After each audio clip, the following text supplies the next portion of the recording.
What if you took a leap into the ocean, right above the Mariana Trench, from a diving board exactly the height of an Olympic platform? It sounds like a wild challenge, doesn't it? Just the thought of plunging from a platform over 30 feet high into an ocean that's a staggering 36,000 feet deep, deep enough to swallow Mount Everest, sends shivers down the spine. But for the U.S. Navy aircraft carrier's crew, it's a thrill unlike any other. During their long, demanding missions, sailors from navies around the world revitalize themselves by diving into the mysterious deep and dark ocean, sometimes above the perilous waters like the Mariana Trench, and they do it with unwavering enthusiasm. This adrenaline-pumping activity is what they call a swim call.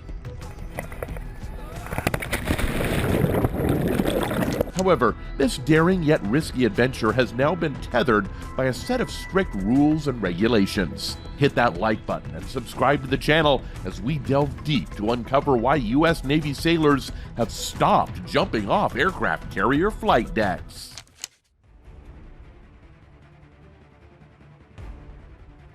A swim call, also known as hands to bathe, has its roots in seafaring traditions that predate even the establishment of the Royal Navy and other maritime nations.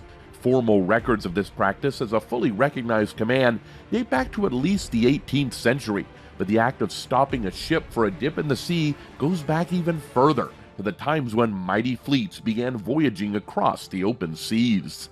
This enduring tradition originated from a time when personal hygiene was considered more of a luxury than a daily necessity for sailors. Fresh water on board ships was a precious resource, reserved primarily for drinking and not for washing, owing to its scarcity during long voyages. Consequently, the crew had limited opportunities to maintain cleanliness, leading to the accumulation of body odors and discomfort. So, the concept of a swim call emerged as a practical solution to this hygiene challenge. However, as modern navies introduced practical solutions to mitigate water scarcity, this centuries-old naval practice transformed into a cherished ritual among sailors, offering a brief recreational respite from the demands of maritime life. During these events, the ship's engines are temporarily shut down, creating a tranquil environment for the crew to enjoy a refreshing dip in the ocean. This social gathering is particularly popular in regions with warm climates, where the cool waters provide welcome relief from the heat and monotony of shipboard routines. But it's not as simple as it seems.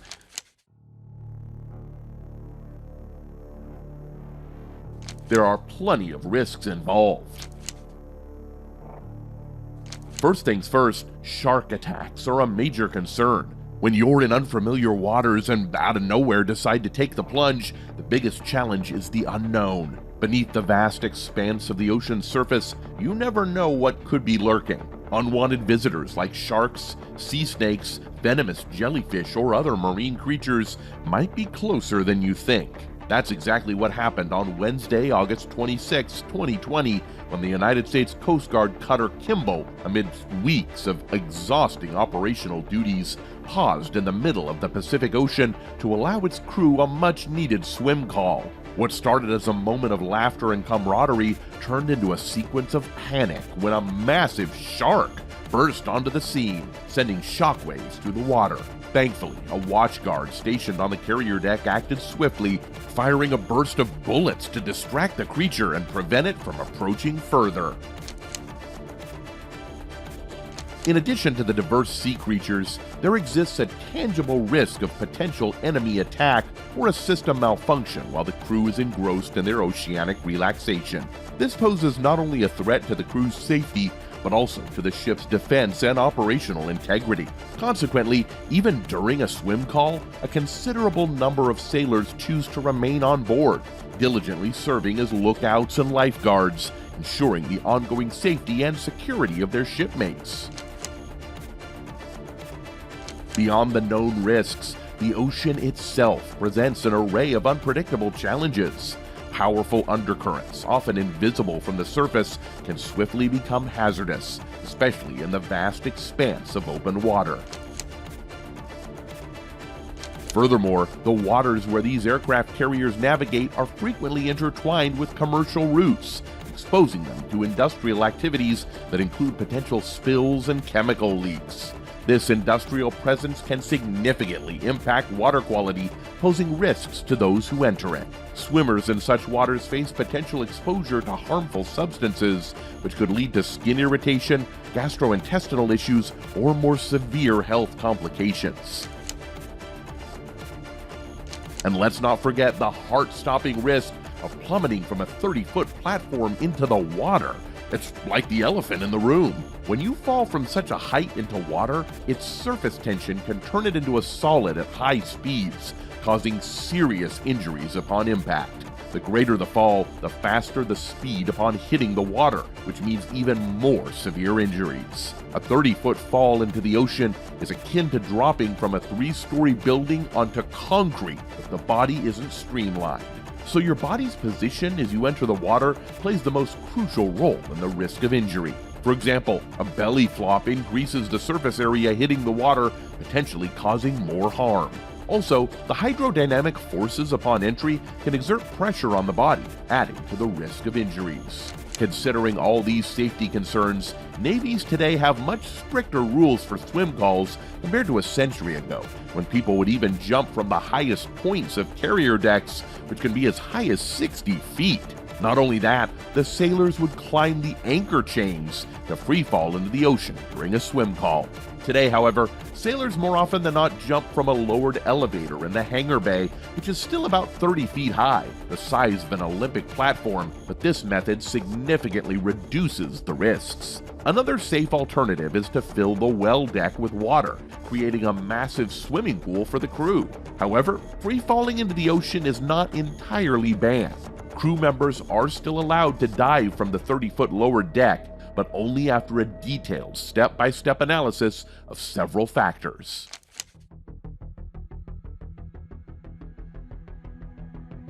Number 1. Before the swim call begins, a series of safety and operational procedures are put in place. Machinery is tagged to ensure critical systems like screws, sonars, and ballast fluid systems are turned off.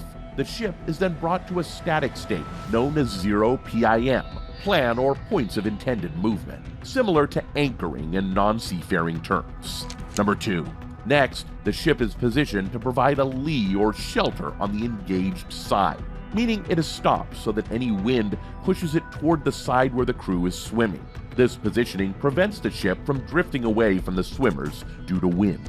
Number 3. Once the ship is static and all safety protocols are completed, health and safety checks, including water temperature, quality, and depth, are conducted. Following this, the crew receives a formal announcement permitting them to enter the water for a swim. Crew members can then enter the water by jumping off the ship's side or using designated entry points. Number 4. As previously mentioned, during the swim call, a team of crew members remains on board to manage necessary tasks and perform armed watchguard duties to handle potential emergencies such as sharks. Number 5. A safety boat is also lowered into the water to assist anyone facing difficulties, and a scrambling net is deployed to help swimmers reboard the ship.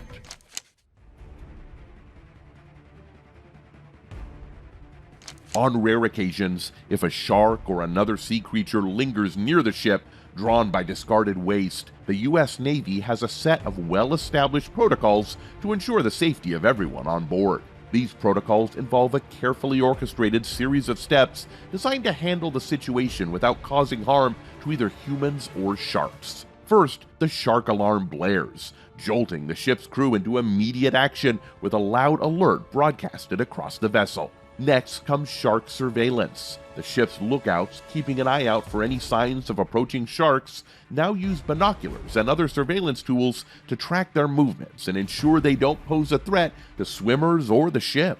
Moving to the next stage, the U.S. Navy deploys a specialized team of experts called Marine Species Observers. These professionals are tasked with identifying and interacting with the sharks. They communicate with the sharks not through spoken language, but by using underwater speakers to emit sounds intended to deter them from approaching the ship. It's almost like having a friendly chat with these magnificent creatures, encouraging them to swim in a different direction. If the sharks keep coming closer, the Navy might use a technique called herding to gently steer them away from the ship. likely using non-lethal methods like light flashes from a spotlight or laser pointer. These methods are designed to surprise the sharks and make them uncomfortable, encouraging them to swim away from the aircraft carrier. However, if a shark persists in approaching the aircraft carrier, the crew may need to consider more serious measures to protect the ship and its crew. This could involve using specialized shark control devices such as a shark net or electronic deterrent. In the rare event that the shark keeps on swimming towards the boat or decides to get up close and personal out of nowhere, the crew might have to bust out the big guns and fire at the critter. But making that call isn't exactly a walk in the park. The thing is, shooting at a shark in the water doesn't always work out as planned.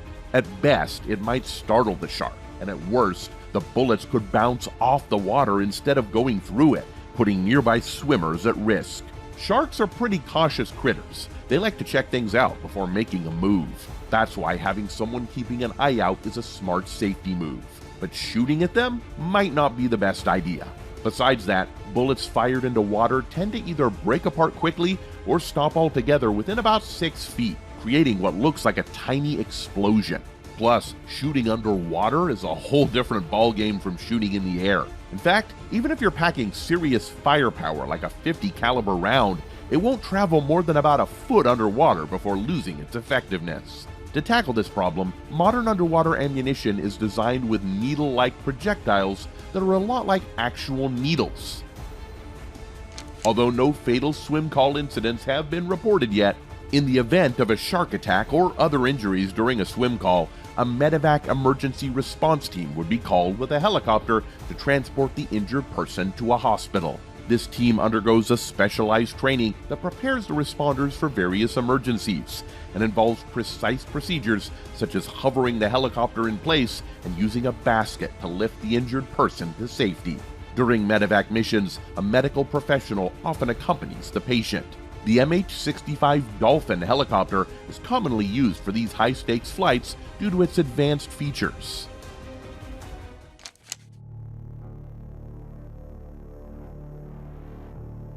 During a swim call event, the crew on board a U.S. Navy aircraft carrier gets to enjoy a variety of activities. One popular way they let off steam is through steel beach picnics. These picnics, originally a tradition of the British Navy, are a morale booster for the 5,000 sailors living and working aboard the carrier.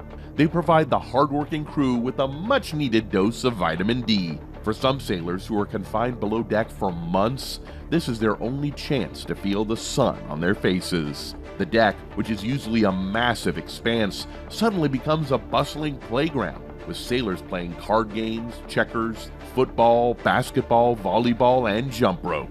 If sports aren't their thing, some sailors opt for a more laid-back vibe, choosing to read or soak up the sun. And what's a picnic without delicious food and refreshing drinks? The head chef pulls out all the stops, preparing a feast right on the deck. Not only that, ice-cold beer is also on the menu, which itself is a rare treat, as alcohol is usually off limits aboard the ship.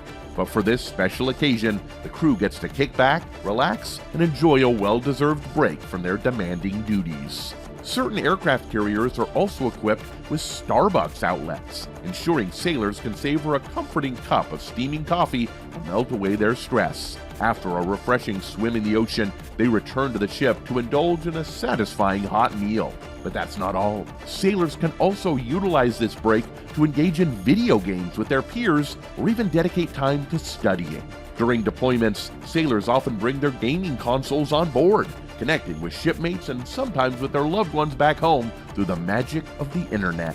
And it's not just games that keep spirits high. Music plays a vital role in lifting the crew's morale, especially on swim call days. Musically inclined sailors seize the opportunity to grab various instruments on board, diving into the vibrant world of folk soul music, infusing the ship with lively melodies and a sense of camaraderie. All these activities serve as crucial outlets for relaxation and bonding, fostering a supportive environment amidst the demanding life at sea. Do you think the extensive safety protocols are really dampening the excitement of the swim call festivities? Or are they an essential measure to safeguard the U.S. Navy crew? Share your insightful thoughts in the comments below. If you found this video intriguing, you'll want to see what happens when a shark gets too close to a U.S. Navy aircraft carrier. Check out the video in the end screen for an adrenaline-pumping experience. Don't forget to show your appreciation by giving us a thumbs up and subscribing to the channel for more captivating content like this.